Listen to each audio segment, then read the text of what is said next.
आज की यह कहानी इस बात पर आधारित है कि जीवन में अगर कुछ बड़ा करना है तो व्यक्ति को अपनी सोच बड़ी रखनी चाहिए।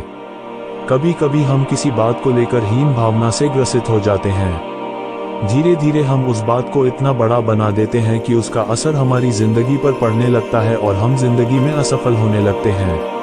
वहीं कोई और उसे अपनी ताकत बनाकर जिंदगी में आगे बढ़ जाता है। दोस्तों, हम कुछ बड़ा नहीं सोच पाते और हमारा जीवन साधारण सा बनकर रह जाता है। अगर व्यक्ति के सपने बड़े होंगे तभी सफलता भी बड़ी होगी। इसके लिए व्यक्ति को बड़ा सोचना होगा। आइए सुनते हैं ये प्रेरक कहानी। एक जंगल में एक बारहसिंगा रहता था। उसे अपने खूबसूरत सींगों पर बहुत गर्व था। वो जब भी तालाब में पानी पीने जाता था तो परछाई में अपने सींग को देखकर काफी खुश होता था, परंतु अपनी टांगे देखकर उसे बुरा लगता था क्योंकि उसकी टांगे पतली और भद्दी थी। वो हमेशा सोचता था कि काश उसकी टांगे भी सुंदर होती तो कितना सही होता। इसी वजह से टांगों को लेकर बहुत हीन भावना से ग्रसित रहता था। वो सोचता है, काश मेरे पैर भी मेरे सींगों की तरह सुंदर होते तो मुझे उन पर भी गर्व होता। भगवान ने मेरे साथ अन्याय किया है। एक दिन अचानक कुछ शिकारी शिकार के लिए जंगल में आए। वे शिकार की तलाश में थे। तभी उनकी नजर उस हिरन के सुंदर सींगों पर पड़ी। सुंदर सींगों को देखकर शिकारी हिरन का पीछा करने लगे। हिरन तेजी से अपने पैरों पर दौड़ा और शिकारियों से बहुत दूर चला गया। वो अभी भी सोच रहा था कि वह शिकारियों की पहुंच से बाहर है, लेकिन अचानक भागते समय उसके सींग झाड़ियों में फंस गए।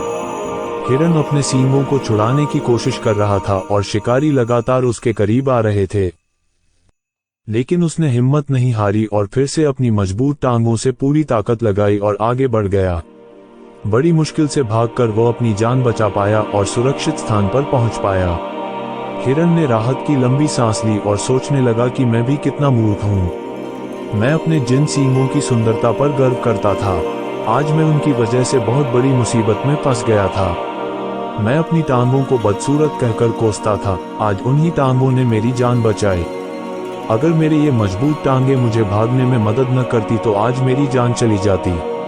मेरे खूबसूरत सींगों की वजह से शिकारियों ने मुझे लगभग मार ही दिया था। जिन टांगों को मैं भद्दी कहकर कोसा करता था, आज उन्हीं टांगों ने मेरी जान बचाई। दोस्तों, इस दुनिया में कोई भी चीज पूर्ण नहीं होती है। सभी चीज में कुछ न कुछ कमी और कुछ न कुछ अच्छाई होती है। आप जैसे भी हैं, सर्वश्रेष्ठ हैं। खुद से प्यार करें। यकीन मानिए, ये कमी ही आपकी मजबूती बन जाएगी। दोस्तों, कृपया अपने विचार कमेंट बॉक्स में लिखें। दोस्तों, अगर आपको हमारी कहानी पसंद आई हो तो कृपया हमारे चैनल को सब्सक्राइब करें। वीडियो देखने के लिए धन्यवाद।